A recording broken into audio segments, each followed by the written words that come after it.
조금은 치사했으면 좋겠어요. 그러니까 약간은 말이 조금 바꿔도 된다고 생각해요. 상남자 호소인 말고, 상남자 인척 컨셉 잡는 인간들 말고, 진짜 남성성이 강한 사람들 같은 경우에는. 안녕하세요, 박호님. 32살 남자입니다. 4년 결혼 전제로 열심히 전 여친을 만나다 헤어졌습니다. 헤어지고 나니 뭔가 참 그렇더라고요. 양가 부모님께 인사도 드리고 그러던 와중에 헤어진 거라 그 사람 잡고 싶다는 생각이야 매일 합니다. 지금도. 이제 8개월이 지나가고 있는데 그 사람이 아닌 다른 사람과 결혼을 할 수 있을까라는 생각이 들 정도로 결혼 준비하다 헤어지니 구멍이 뚫리더라고요. 솔직히 다시는 못 만날 것도 알고 있는데 그냥 계속 생각이 나는데 어떻게 할까요? 전 여친은 저울 차단 상태고요. 저는 그 이후로 그냥 소개팅도 받고 이리저리 하는데도 크게 감흥도 안 생기고 그냥 외롭다는 생각만 드네요. 연애 참 힘드네요. 4년을 만났다니. 네, 여보세요? 네, 안녕하세요. 그러면 혹시 결혼 준비를 어디까지 하고? 저는 결혼을 원래 일찍 하고 싶다라는 생각을 가지고 있는 사람이어서 이제 소개팅을 받을 때도 나이가 많은데 괜찮냐 그래서 괜찮다. 나이가 많은 게 무슨 상관이냐. 서로 마음 맞아서 결혼 일찍 하면 좋은 거고. 어떤 점이 좋으셨나요? 저랑은 완전 달랐어요. 성향 자체도 생각 자체도 마인드 자체도 저는 솔직하게 행동도 조금 과격하고 말도 좀 거칠고 이런 게 있거든요. 쌍남자. 그건 아니고요. 그건 아니고 그냥 지역도 울산이다 보니까 울산이시구나. 뭔가 좀 억양도 세고 애초에 행동도 좀 과격하고 거기다 현장 일을 계속 지금 한 8년 9년째 하고 있거든요. 전 여자친구는 이제 변호사 사무실 일하던 친구였는데 그러다 보니 막 뭔가 육하 원칙에 논리 논점적이고 사람이 되게 땅에 쓰레기 하나 버리는 것도 걔는 안 되는 거고 칼 같고 똑 부러지는. 뭔가 그런 거 있잖아요. 딱 그 정해진 규율에 무조건 맞춰야 되는. 그러다 이제 작년에 전 여자친구가 저희 집에도 인사를 한번 가자라는 말이 나와서 이제 작년에 인사를 하고 뭐 이래저래 하다 도중에 뻥 싸워가지고 뭘로 그때 싸우셨어요? 그냥 이제 제가 원래 꿈이 자영업을 하는 거였어요. 네네네. 본의 아니게 아버지가 돈을 줄 테니 가게를 해봐라 라는 말이 나와서 일도 그만두고 그 자리에서 얘랑 결혼하기 전에 지금 아니면 언제 해보겠냐라는 생각이 너무 컸거든요. 저 혼자 회사 때려치고 이래버리니 이제 네. 전 여친구는 화가 난 거죠. 거기 결혼 준비하고 있는데 네가 불안정하다. 그렇게 아무 생각 없이 네 너무 돈 준다고 덥석 그렇게 하는 거 아니냐. 네. 저는 이제 설명을 했죠. 네랑 결혼하기 전에 해보지 아니면 언제 하겠냐. 그쵸. 그 얘기를 하니 전 여자친구는 네 그런 태도 보니 더 결혼 못 하겠다. 승질 내고 고함 지르고 이렇게 하는데 할 말이 없더라고요. 그냥 거기서 할 수 있는 말이요. 알겠다라는 말밖에 없더라고요. 네. 거기서 할 수 있는 말이. 안 그래도 이제 그 전에 막 짜잘한 것들도 많았어요, 뒤에. 네. 어떤 게 있었나요? 저는 조금 성격이 그래서 그런지 공감 능력이 좀 떨어진다는 소리를 많이 들었어요. 전 여자친구한테. 네. 저 나름 한다고 하는 건데 이제 본인 성에는 안 찼겠죠, 아마. 그쵸. 뭐 본인이 하는 얘기를 한 방에 못 알아듣는다고도 싸워봤고요. 이해를 못 하겠으니 되물어 보면 그냥 본인 생각을 얘기해주면 되는데 풀길 원해요. 근데 궁합에 관한 부분이라는 게 있는데 보통 중성적인 사람들은 중성적인 스타일에 끌리고요. 그다음에 그 남성성과 여성성의 양극단에 있는 사람들 있잖아요. 그런 사람들도 그런 사람들끼리 끌리거든요. 이제 본인은 지금 완전 이제 남성성이잖아요. 네, 저는 약간 중성이고 제 와이프도 중성이고 그러니까 약간 남자 네. 같은 여자고 저는 여자 같은 남자고. 네네. 근데 본인은 완전 그냥 남자. 그 다음에 그분은 제가 볼 때 똑부러지고 어떤 논리적으로 보이지만 어느 정도 여자여자한 부분이 좀 있는 것 같아요. 지금 들어보면은 서운해하거나 아니면 뭐 따지는 포인트를 보면은 그게 알아서 공감해주길 바라는 그게 제 대표적인데 그게 맞아요. 남자 입장에서는 이제 미치고 팔짝 뛸 노릇이지만 여자 입장에서는 당연한 알잘딱깔센이라고 하잖아요. 그렇죠. 근데 이제 저는 그게 돼요. 이제 중성이니까 어쨌든 여자 입장도 어느 정도 이해는 되는데 완전 남자인 사람들은 그게 안 된다는 거죠. 근데 그게 안 되는 게 정상이고 안 되니까 또 그런 매력이 또 있는 거예요. 그거를 억지로 내가 안 되는 걸 하느니 조금 더 내가 잘하는 부분들을 좀 더 밀어붙였으면 어떨까.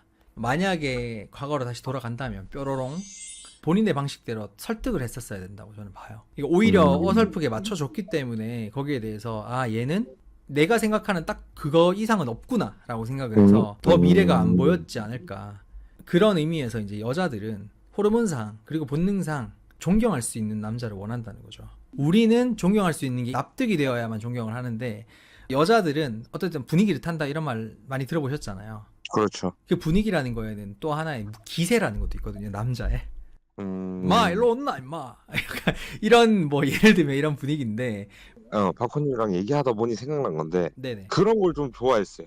그러니까. 그러니까 제가 조금 성격이 두루뭉실하거든요. 그러다 네네. 보니까 네.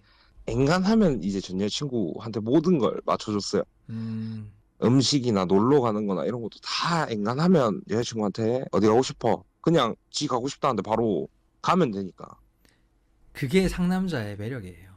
예, 그랬는데 전 여자친구 같은 경우는 한 번씩 제가 그냥 야 가자 이러고 어디 데리고 가는 거 되게 좋아하더라고요. 상남자의 매력일 수밖에 없는 게 이게 뭐 여기에 대해서 되게 부정적으로 보는 사람도 있어요. 지금 채팅 보면은 막 뭐 쓰레기 주의보인데 뭐 이런 얘기 하시는 분도 있어요. 저런 분들이 착각을 하는 게 이게 막상 그거를 받아들이는 사람 입장에서는 그게 네, 어쨌든 리더십이잖아요. 상남자 호소인 말고 상남자인 척 컨셉 잡는 인간들 말고 네, 진짜 남성성이 강한 사람들 같은 경우에는 네, 화통하단 말이에요. 기면 기고 아니면 아니다가 확실하기 때문에 어찌 보면 신뢰 입장에서 봤을 때는 되게 예측이 가능하고 그리고 어떤 매력적으로 봤을 때는 이 남자가 어떻게 보면 리더십이 있고 주관이 확실하고 그런 매력이 있다는 거죠. 근데 이게 진로에 있어서도 그냥 돈이 생겼으니까 이거 해야지 이거 잘 된다니까 잘 된다니까 라고 밀어붙인다기보다는 그때는 약속을 하는 거예요. 대가를 얘기해야 돼요. 이렇게 등가 교환을 해야 된다고 생각을 합니다. 설득을 할 때는. 저도 지금 이제 책을 지금 3권이나 쓰고 있고 그러다 보니까 제가 이제 집에 못 들어갈 때가 많아요. 근데 그러면은 와이프가 좋아해요? 절대 안 안 좋아하죠. 좋아하겠죠. 네. 나는 지금 오빠랑 지금 결혼했는데 지금 우리 집에 지금 놀러 오는 거냐 이렇게 한 번씩 얘기할 정도로 지금 굉장히 바쁜 상황이에요. 몇 달 동안. 네, 근데 제가 리미트를 걸었어요. 이때는 2023년에 브리핑을 다 했어요. 이렇게 할 것이고 저렇게 할 것이고 이 사람이 그래도 생각이 없이 그냥 막 밀어붙이는 게 아니구나. 그럼 어떻게 해야 되냐? 나는 이때까지 이걸 하고 이거 아니면 나 이거 그만둘게. 아니면 결혼을 무조건 이때로 할 거고 이전까지 월 매출 뭐 이만큼 뭐 월 뭐 순수익 이만큼 나오지 않으면은 나 진짜로 나 이거 접을 것이다라고 얘기를 하고 그러니까 그 자체가 나한테는 배수의 진이잖아요. 그 사람한테는 불안함을 어쨌든 좀 그동안 해소시켜줄 수 그렇죠. 있는. 그동안은 좀 참으면 되겠다. 그 다음에 나는 뭐라 해야지를 할 수 있는 그런 여성성을 어느 정도 좀 보완해주는 보충해주고 어떤 살펴주고 보듬어주는 그런 포인트가 될 수 있을 거라고 생각합니다. 설득은 그렇게 해야 돼요. 거기에 대해서 자신감이 없다고 무조건 된다 난 근데 기간은 모르겠다라고 끊임없이 그녀를 불안하게 만들 바에는 어느 정도 약속을 하고 실제로 그만둘지 안 둘지는 그때 가서 한 번 더 협상을 해야 된다고 생각을 해요. 어쨌든 그 사람을 잃는 것보다는 낫다고 생각을 하거든요. 좀 피곤한 게. 솔직히 장사가 1년 만에 잘 될 수도 있고 2년 만에 잘 될 수도 그렇죠. 있고 뭐 3개월 만에 대박 터뜨릴 수 있지만 뭐 어떻게 알겠어요. 상남자 분에게 제가 살짝의 꿀팁을 드리면 조금은 치사했으면 좋겠어요. 그러니까 약간은 말이 조금 바꿔도 된다고 생각해요. 제 생각에는. 그러니까 나중에 진짜 약속의 그날이 왔어요. 매출 뭐 예를 들어서 월 매출 2천 찍기로 했어요. 네, 근데 2천 못 찍고 1년이 지났는데 뭐 한 1,500 찍었다고 칠게요. 좀 빠듯하죠. 그렇죠. 근데 이미 결혼 날은 다가오고 있고 그러면 그 상황에서 그래도 1,500은 나왔단 말이야. 그래도 그렇죠. 왁구는 나오는 그걸 하셨으니까 그때 가서 2천 안 됐다고 그만두라고 할까요? 저 같은 중성적인 치사한 악령제비 새끼들은 그렇게 생각을 합니다. 소개팅 하실 때도 항상 뭐 뻔한 말이지만 여자한 분들은 많거든요. 네, 일단 캐릭터가 일단 확실하잖아요. 그러면은 그 캐릭터를 분명히 좋아해주는 사람이 나타나고 그리고 그 캐릭터에 끌리는 사람들은 보통 잘 맞는 사람이에요. 근데 중성적인 사람도 있잖아. 좀 약간 남성적인 어떤 면이 좀 있는 여자는 안 만나시면 돼요. 저도 이제 집안일 이런 거에 되게 좀 그런 게 있거든요. 집안일? 뭐 어떤 거? 네, 설거지를 안 해놓고 빨래도 안 돌려놓고 이러면 제가 그냥 가서 다 해버리고. 진짜요? 네, 제가 그런 거 몰아놓는 거 별로 안 좋아해가지고. 섬세하신데? 그러니까 설거지 네네. 모여 있는 거 이런 거 진짜 싫어해가지고 그냥. 어떤 분이 헤어지면 네, 연락 주실래요? 이미 헤어지셨는데? 이미 헤어졌는데. 탐나네요, 살림 스타일이 탐나는데요. 이게 사랑받는 포인트라니까, 이거. 구간이 명관이라고. 전통적으로 상남자는 결국에는 수요가 있습니다. 크게 자신감을 안 가질 이유는 없을 것 같아요. 제가 지금 채팅 중에서 저도 공감하는 말이 하나 있는데 마이웨이 있으시네요. 조련 잘하시는 분 만나면 진짜 포텐 터지실 텐데 상남자가 진짜 평강공주 한 명 만나면 끝나요. 이렇게 표현하기는 좀 그렇긴 한데 내 여자한테 고분고분한 상남자라고 하나? 그러니까 다른 사람들한테 상남자지만 내 여자한텐 고분고분하지 뭐 이런 느낌? 뭐 요즘에 무슨 퐁퐁남이니 뭐 퐁퐁남의 어떤 옛말이 있긴 하거든요. 공처가라고. 저는 옛날부터 항상 생각했던 게 공처가가 그렇게 뭐 잘못된 건가? 내가 주도권을 가지고 있다. 물론 그거를 원하는 사람도 있는데 좀 잡혀 살아도 되잖아요. 저도 좀 오히려 잡고 사는 게 속편하죠. 그렇죠. 어. 속편하지. 예, 속편한 게 짱이요. 맞아요. 그냥 하자는 대로 하고 싶다는 대로 해주고 그게 제일 속편하죠. 그냥 내 할 거 하고.